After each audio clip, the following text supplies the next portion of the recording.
I need to be in frame for this. Come on, buddy. No. Yeah, now you got me. All right. We are back. As you can tell, I've been sick for a few weeks, so I haven't got a lot done, but the show must go on. So just to further annoy those people who say that I talk too much and don't get enough done, the next probably 2 videos are going to be all talking and no work, so stick with me. But I've said it before and I'll say it again. When you're building a car on a budget, or especially an obscure car like this, if you're building a Honda Civic, there's a recipe for every budget. You know, so if you got 15 grand, you just look at all the other 15 grand Hondas out there, pick the fastest one and just do exactly the same thing that he did. And if that's what you're into, that's your bag, go for it. All power to you. I'm not like that. I prefer, running my own path. So I do things the hard way. And this kind of talking, planning, thinking is probably 70% of the build.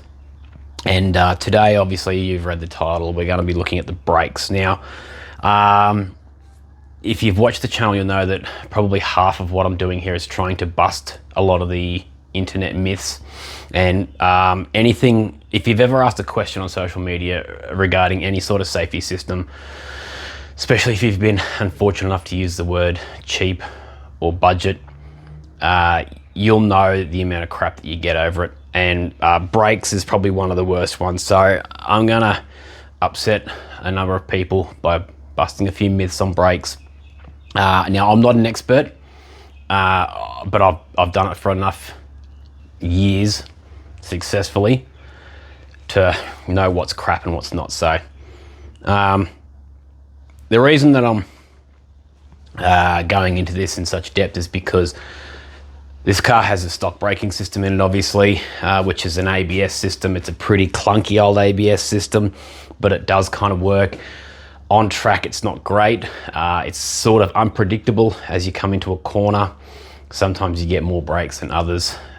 I don't want that. I want all brakes all the time. Also going for a bit of extra pedal feel. So I'm going to delete the ABS. I'm also going to delete the booster and just go full manual, which means that to get the brake biasing is also done by the ABS on this car. It's a single master. So to get my biasing back, I'm gonna have to go twin masters, front rear split.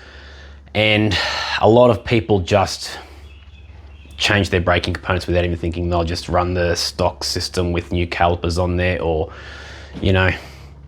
change the master system. There's a lot of maths and a lot of thought that goes into designing a working braking system. And 9 times out of 10 you'll get away with just changing the calipers, but on the off chance that you've incorrectly sized something, the effects of getting it wrong can be quite devastating. So I'm going to run through the little bit I know about sizing these, and I'm going to tell you how to get the right information into sizing your braking components and how to design a braking system. And as I said, I'm going to bust a few myths on that are out there that could be more harmful than you think, more in terms of your wallet than your health. But let's get into brakes. So, first question you need to ask yourself is, do you need to upgrade your brakes? Because quite often the answer is no. I feel a lot of people upgrade the brakes because they feel they need to, or someone on the internet told them to, but unless you've actually had a brake failure, your stock brakes are probably fine. You can do a lot to improve your factory brakes, improve your brake pedal feel, etc., without actually changing any of these components. Well, the pads obviously, but without changing your calipers and your rotors. Now, when people say they're upgrading their brakes, normally that's what they're talking about is, big 4 or 6 pot pistons, and 400 odd mil rotors. When they say they're upgrading their brakes, they're often not talking about pads, lines and fluid. And generally speaking, pads, lines, fluid is all you need to do. No street vehicle needs a big brake kit. Asterisk. Repeat, no vehicle that's driven on the street only ever needs a big brake kit. It is a visual upgrade only. You don't need this. There's nothing that you can legally do on the street to require a big brake kit. Unless, now this is the asterisk, unless you've significantly increased the weight of your vehicle or you're towing. Now this is off my wife's SUV, and we tow with this thing. It's not super heavy, it's just under 2 ton, and it has a 2 ton towing capacity, so it doesn't need this. This is just the AMG brake package that comes with it. This thing is stupidly huge and stupidly heavy, and it comes with 4-pot calipers, but you know, they're there, they are what they are. But any vehicle built since sort of 2000 with 4-wheel discs, unless it's a super obscure car, the factory braking system will do everything that you need to do and more. And as I said, unless you're breaking the speed limit and smashing through roundabouts or whatever, you cannot overuse a factory braking system on the street.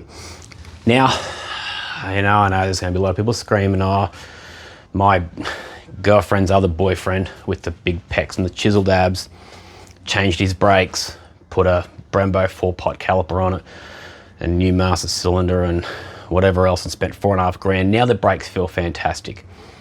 It's a visual upgrade only. The reason is the factory brakes that were on the car probably had the cheapest like parts store pads that money could buy on it. And when you buy a big brake kit, funnily enough, they're designed for racing. The only pad options available for them are racing pads. So what you've actually done by spending your $4,000 is you've upgraded your pads. It's a pad upgrade only. Now, again, unless it's a super obscure car, you can get racing pads for just about everything. This thing here is fairly obscure. I can't get Hawk or WinMax, which are probably two of the major race pad manufacturers, but I can get Project Muse, which I've got here, and I can also get Ferodo DS 3000s, which are race pads for this car. And upgrading the pads in the factory braking system will allow this car to do endurance racing. I've done 30-40 laps on stock brakes, never once had brake fade, lost brakes, knockback, anything like that.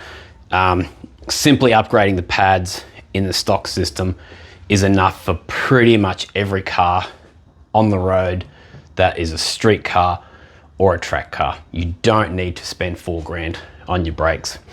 Braided lines, yes, are great. They just increase pedal feel by removing the squishiness of the rubber lines. If your rubber lines are old, then I'd recommend changing them anyway.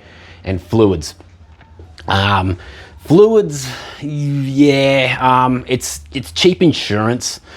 Normal .4, .5 fluid has a boiling point of sort of 300 to 400 degrees. This racing fluid here, this is Penrite 600. It has a boiling point of 600 degrees, so it just gets hotter before it starts to cavitate. Boiling fluid obviously creates air pockets. Air pockets are squishy, so you just lose pedal feel. Raising the boiling point of the fluid helps. Also, you know, keeping moisture out of your braking system prevents that. So if you are on track, get some test strips that check your fluid, and they'll tell you your moisture content. If you get too much moisture, drain it, replace it. But as long as your fluid's good, you shouldn't get boiling unless you're running something pretty substantial. Now, big brake kits obviously have their place. There's a reason that they exist. If you've got a time attack car with 3,000 horsepower and creates a ton of downforce, then you've significantly increased the weight of your vehicle. You will probably cook your factory brakes, probably on the first corner. But if you are building a race car, I would suggest, like, unless you've really gone to town on it, get it out on track. Check your brakes first. Change your fluid, put some race pads on it, get out there and test it, and just see if you actually need to spend a whole bunch of money on your brakes before you go out and do it, because you may be surprised. But anyway, that's rant number 1 over. Let's move on.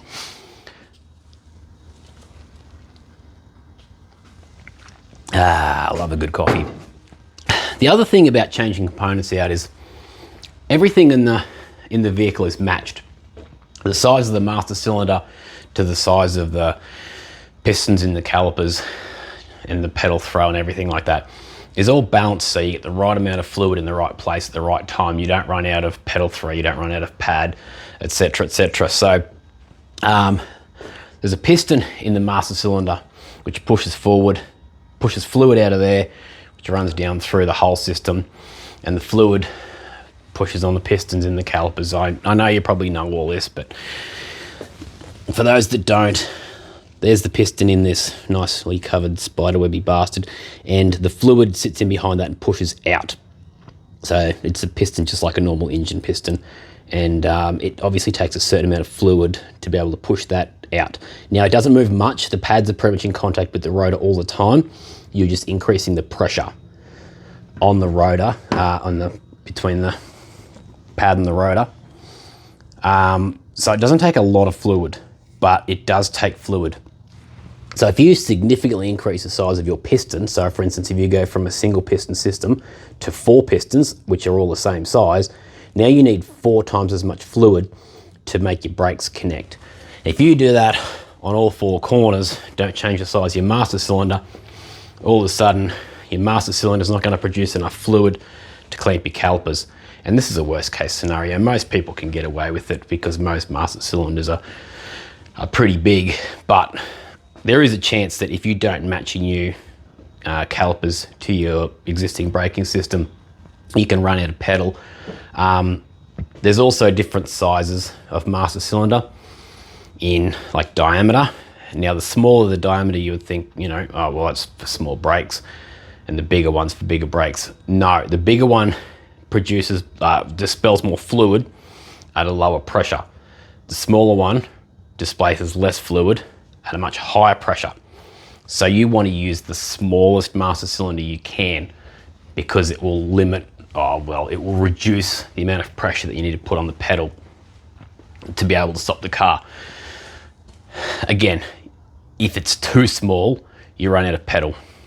So there are online calculators which calculate the amount of pedal throw ratio, piston sizes, and it will spit out what you need master cylinder size. So that's what I'm going to do today, and that's basically requires a lot of math because of a complex braking system. So I've got the brake pedal is there, I've got to calculate the throw on that, and then it runs across to the other side, and it's like a big pivot arm because the master cylinder is on that side. So I've got to make sure it's a 1-to-1 ratio, work out my throw, and then go around and measure the size of all the pistons in the calipers so I can work out what size master cylinders I need. And there's websites that have calculators and run through all this information. I'll link one of those down below, but that's what we're doing today. Let's do it. Okay, so as I said, I'm going to run the stock calipers on this car. Now, I would like to upgrade them, yes, but it is not essential, no. And that's the reason I'm going to stick with them, is because these are already here. These will lock up this wheel, even with a slick tire on, at any speed. And that is basically the maximum coefficient of friction that I can get. Is the maximum braking I can get is locking up this tire. So upgrading this caliper is going to do nothing. Calipers really don't increase your braking force. A big single piston caliper will produce enough brake force to lock up pretty much everything. Maybe not a soft F1 tire, you might need a few more, but you can get just as much friction out of a single piston as you can with a multi-piston caliper. The benefits of going multi-piston is basically just pad wear. So you've got to imagine that big boy there is pushing right in the middle of the pad. You've got pad out here and pad out there, and it's an incredible amount of force. So no matter how robust you make your pad, it's going to like bend ever so slightly.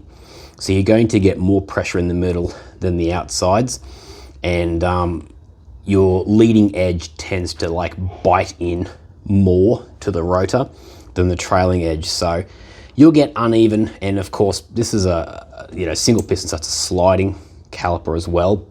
So I will wear the inside of the inside pad a lot more than the trailing edge of the outside pad. And in an endurance race, that is a major issue, is your pad life. I'll have to change pads twice as much as everyone else. Plus also, floating calipers, sort of have the propensity to seize up, and they're not ideal. So That's basically the benefits of going to a multi-piston caliper, is the fact the caliper can be fixed in place, less to go wrong with it, and you can also get more even pad wear. And modern calipers also, have different size pistons, generally larger pistons on the trailing edge, so you get a bit more pressure on the trailing edge just to try and even out that pad wear. But I can get the maximum brakes out of this, and I won't get any benefit from going bigger.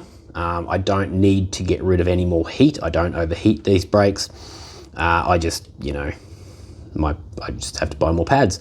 But a set of pads gets me through a season, so I can't justify spending, $1,500 on new calipers to save me $300 on pads. So I'm going to stick with them. Now, the piston on this bad boy is 54 millimeters. Remember that. I'll leave that later. As I said, back brakes on this car do pretty much bugger all. It cocks a leg coming into pretty much every corner, so I'm going to stick with them. The back pistons are 30 millimeters. Did you write that down? You didn't. So that's the front rotor off this car. Now, another myth that goes around, and it's not a big deal. A lot of people say that these dimples and slots are for cooling. They're not. Cross-drilled rotors crack. Yeah, they can. Nowadays, we've got a lot more technology, and you won't actually find a lot of cross-drilled rotors anymore. But these aren't for cooling. So when a pad pushes on the disc, like the pad's rough, like you can feel a brake pad is rough, and the surface of the steel isn't particularly smooth either. But when you're pushing on there like that, there's a lot of air gets trapped in these little tiny pockets, and when the pad's wearing away, it also produces gases. And if you know much about thermodynamics, you'll know that hot air is higher pressure than cold air. So you clamp it on there with a bit of cold air in there, the air heats up, produces more gas, and it expands, and it's actually trying to push the pad away while you're trying to push it down harder with your foot. So it just decreases your brake force a little bit, and dimples, slots, and drilled holes just give a avenue for that gas to escape, which just increases your pad contact on your rotor. So that's what they're there for. They also come in quite handy as a wear indicator.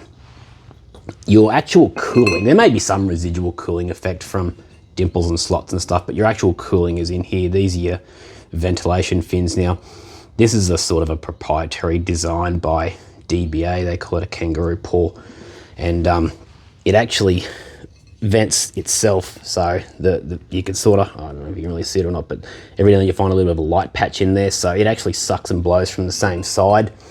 Most ventilated disc brakes actually vent from the inside, so they suck air in here and then spit it out the outside.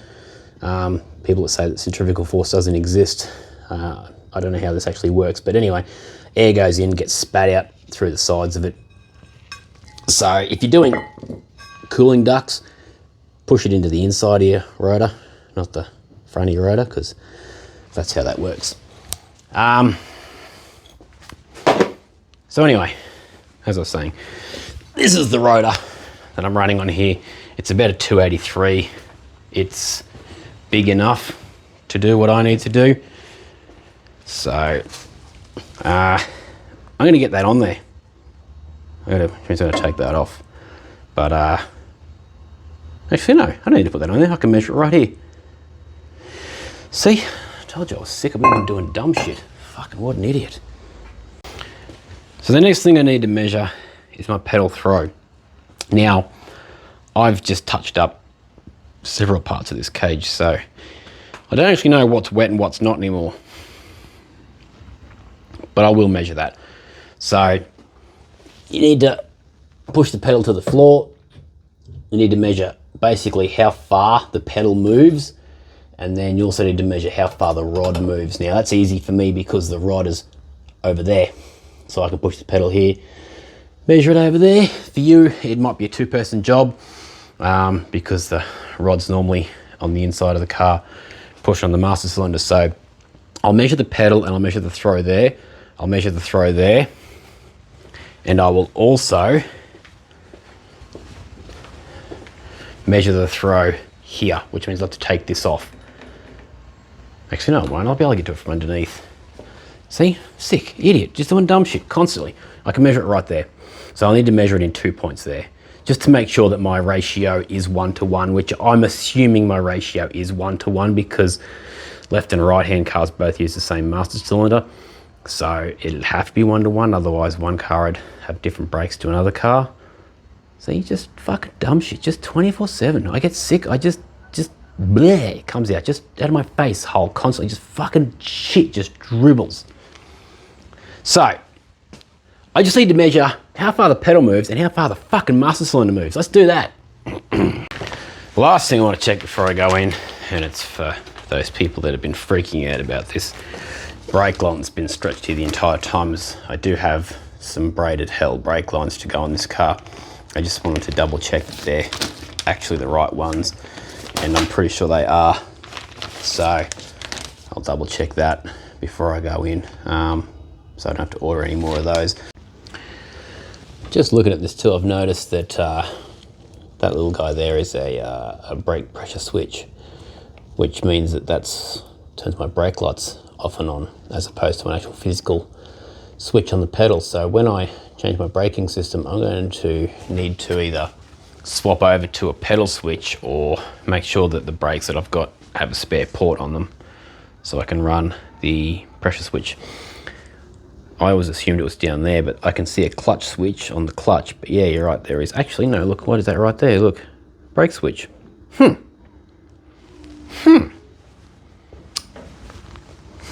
wonder what that's for then. Maybe, I know it has a low brake fluid sensor, which I'm assuming is that guy. But what does that do? More research is imminent here. Find out what that does. All right, my shitty laptop won't allow me to do screen capture. It just lags up too hard. So you guys are gonna have to peek over my shoulder while I do this. Now, best website that I have found so far is Motion Raceworks. So if we go here to resources and go down to TBM brake system setup and calculations, this has all the calculators here that you're going to need. I've got a few other websites linked that we'll go into later, but this is probably all the calculators. Now we've put all the information that we've collected into here. So first thing is pedal ratio. So my pedal is 250 millimeters from pivot to center of pad and 70 millimeters from pivot to master cylinder pivot. So I get a 3.57-to-1 pedal ratio, which is pretty common for power brakes. For manual brakes, you want to increase that pedal ratio. So if we look at the beer sleeve of truth here, I've written 3.57-to-1. I'll use 3.6 in my calculations because it won't let me put in 3.57, but that is what I need. Now, master cylinder area in square inches. So master cylinders come in a lot of different sizes. So they're all in imperial measurements. So for the metric people, you're gonna have to do some conversions. So 5/8 is the smallest, which is 0.625 inches, which is 0.31 square inches of area. 3/4 is 0.75 of an inch, obviously, which is 0.44.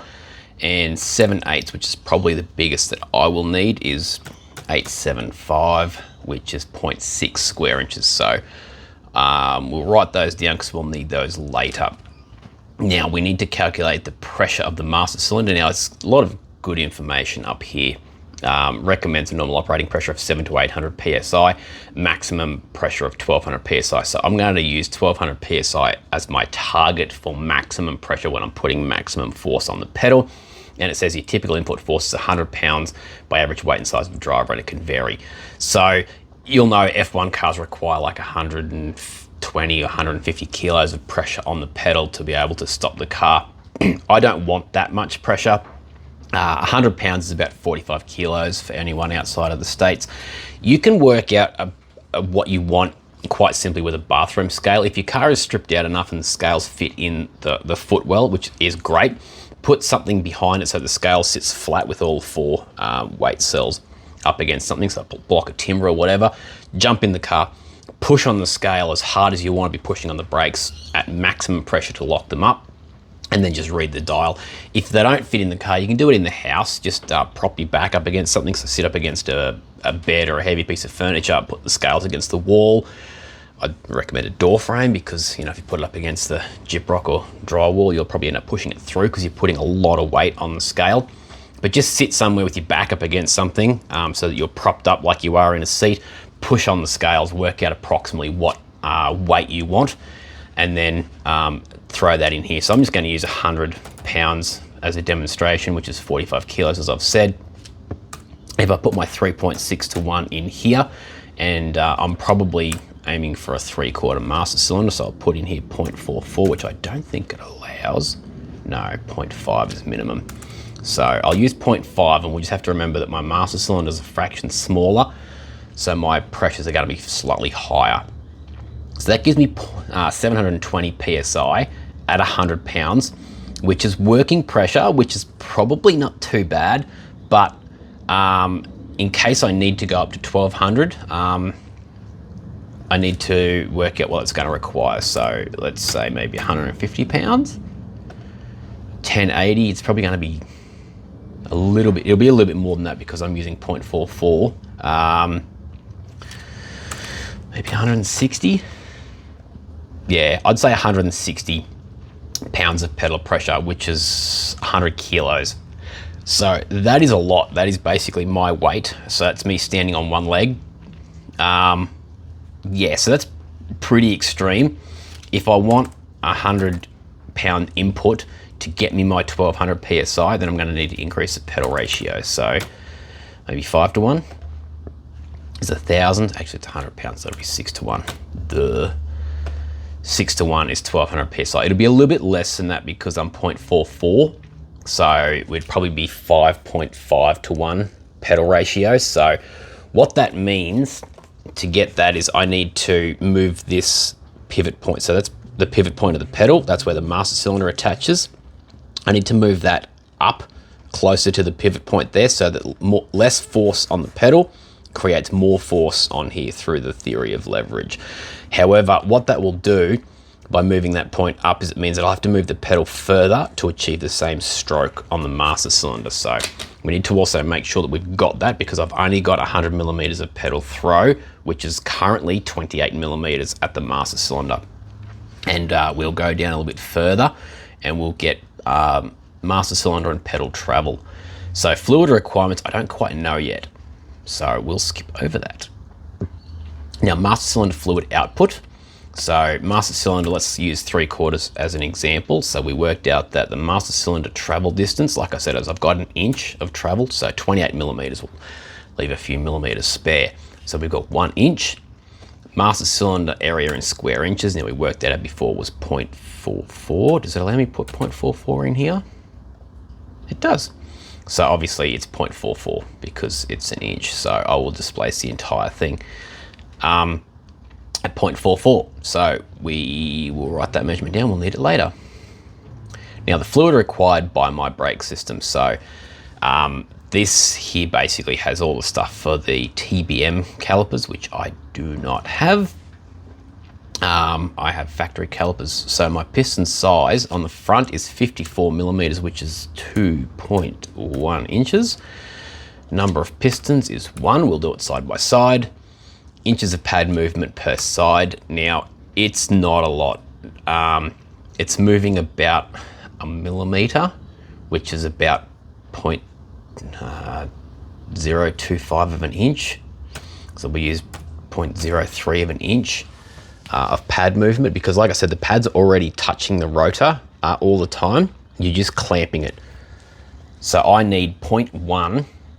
That would be cubic inch of fluid per side. So 0.2 is required to fill my front calipers, and I have 0.44 available. So 3/4 is plenty big enough. I could even go down to a 5/8 if I wanted, which is 0.31, which will obviously be 0.31, which is close to 0.2. So if I do get a bit of knockback on my pads, I'm probably going to run out of pedal. So I think I'll leave it at 3/4. I'm just going to have to bump my pressure up somehow. So now that I know that I require 0.2, we can go back up here and we can say that my fluid requirements is 0.2. My master cylinder diameter is 0.75 and my pedal ratio is 3.6 currently. So pedal travel to achieve my fluid requirement is 1.63 inches, which is about, what's that, 25, 50, about 40 something millimeters, which is half the pedal throw available to me. Yeah, so that's plenty. So that's sort of half pedal will get me lock up according to this. You obviously need a little bit of, room for error in calculations. So half pedal currently means that I can change my pedal ratio, and I'll still have plenty of pedal movement. I just need to make sure that I've got basically more than 2 inches, which is more than 50 millimeters, which currently I've got 100, so I've got plenty. So I'll write all these measurements down, and that's what we're going to sort of run with, I guess, on the front. So that'll be a 3/4 master cylinder, and I need to bump my pedal ratio up ideally to 5.5 to 1. So I'll do a bit of maths and work out what that is. Hopefully I can drill a new hole in the brake pedal and move that pivot point up a little bit. Hopefully that works. If it doesn't work, we'll have to go back to the drawing board. I might just have to go down to a 5/8 master cylinder and just hope and pray that I don't get knocked back, or go to a aftermarket pedal box, which I'm allowed to in my category. I just want to keep as many factory components as I can just for cost reasons. So that's all the calculators. Now, Joe's Racing also has a lot of great information on how to do it without the calculators, and I would suggest reading through this. So if you go into Tech Center, over here to brakes, and then brake master cylinder math. So this here has basically, information from, masters essentially on how to do all the maths manually, and what is required for your brakes. So it's quite a bit of reading. It's quite intense, but it's great. So have a read through that. Use that in conjunction with the calculators. There is another calculator which is fantastic, but it's a bit intense. Is this one here at brakepower.com. They've got a number of really awesome calculators, but you require some information that's not readily available to people. So weight of car under the front wheels and back wheels you can get. You can get close without measuring the car, like you should sort of know. You can get closer if you're able to weigh the car. Aerodynamic downforce at top speed, you're probably not going to know, but if you click on these little guys over here, it kind of gives you some information which you can use to best guess it, I guess. Wheelbase of car, you can measure distance of center of gravity to ground. You're going to be guessing this sort of thing unless you can do computer programming and CFD and stuff. We know all this information because we've calculated it all. Rolling radius of tires are pretty easy. Now, coefficient of friction, race tires and race pads will advertise the coefficient of friction, so you can get those, they're measured in mu, so you can work those out. And then all this information is essentially stuff that we just calculated, and it will spit out ideal master cylinder sizes, brake biases, all that kind of thing over here. So this is a great calculator, but unless you've actually got all this information, you're only ever going to get close with it. So I would use it in conjunction with the other ones. But yeah, so they're basically the three resources that I go to the most for setting up brake systems. So I'm going to go back through the maths on this to calculate my rear master cylinder size. Generally speaking, you think, okay, your rear calipers, pistons are smaller, you'd want a smaller master cylinder. Not always the case, because I want essentially 80% front brakes and maybe 20% rear brakes, just because there's absolutely no weight in the back of the car. So if I have a smaller master cylinder, the same pedal throw is going to give me far more pressure on the back pads, which the back wheels have already got less weight on them. I'm going to be locking up everywhere I go. So sometimes you actually want to run a larger master cylinder on the rear end, just so that otherwise your bias bar is going to be dialed all the way one way, and it's going to be a bit funky on the pedal throw, and you could get some binding issues. So you kind of want your balance bar to be sitting somewhere centralized, and that's where this calculator can come into it if you can work that out, because it will tell you your bias and suggest actual master cylinder sizes for you, and also the resources in here will sort of give you an idea of balancing your brake systems.